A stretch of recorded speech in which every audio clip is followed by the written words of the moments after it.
ওই জিনাকারী, ওই যে গুনাহগার লোককে, ও এলাকার মা বোনেরা পর্দার অন্তরাল থেকে শুনছেন, কলিজার আদরের মা বোনেরা গো আমার, মাহফিলে যারা এসেছেন, যুবকেরা, মুরব্বী বাবারা, এই যে বসে আছেন আলেম উলামারা, আলেমরা ওয়াজ করবেন, কথা বলবেন, আমার তেমন কোনো যোগ্যতা নাই, আলেম কালাম নাই, তারপরও ছোট্ট আলেম হিসেবে বইলা যাই, ও এলাকার মানুষেরা, ওই গুনাহগার জিনাকার লোকটা সন্তানকে ডাক দিয়ে বলে, বাবারা,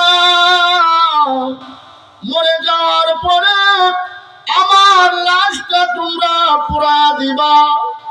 এত গুনাহ করার পরে নিজেরে এরকম ভাবে ধিক্কার জানায়, ওসিয়ত জানাইছে যে আমার লাশটা পুরায়া কিছু বাতাসের সাথে মিশা দিবা, আর অর্ধেক ছাইগুলা, লাশ পয়লা যে ছাইগুলা হবে, এই অর্ধেক ছাইগুলা নদী সমুদ্রের পানিতে মিশায়া দিবা।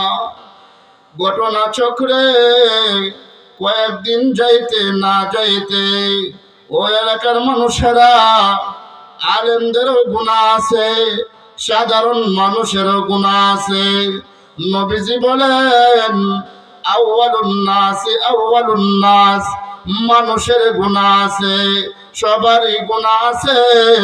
আল্লাহ আরেক আয়াতে ডাক দিয়ে বলেন, যখন গুনাহ করবা তখন যদি তওবা করে নাও, সঠিকভাবে যদি তওবা করো, আমি আল্লাহ তোমাদের গুনাহ মাফ করে দিব। আশা আছে না নাই? আল্লাহ একটা বলছেন, ইয়া আইয়ুহাল্লাযীনা আমানু তুবু ইলাল্লাহ,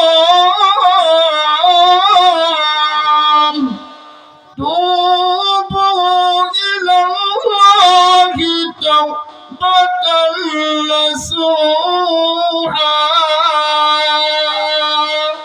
আল্লাহ বলছেন যে তোমরা খাঁটি তওবা করো, আমি আল্লাহ মাফ করে দিব।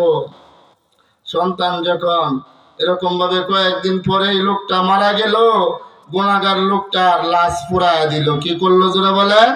লাশ পুড়ায় দিছে।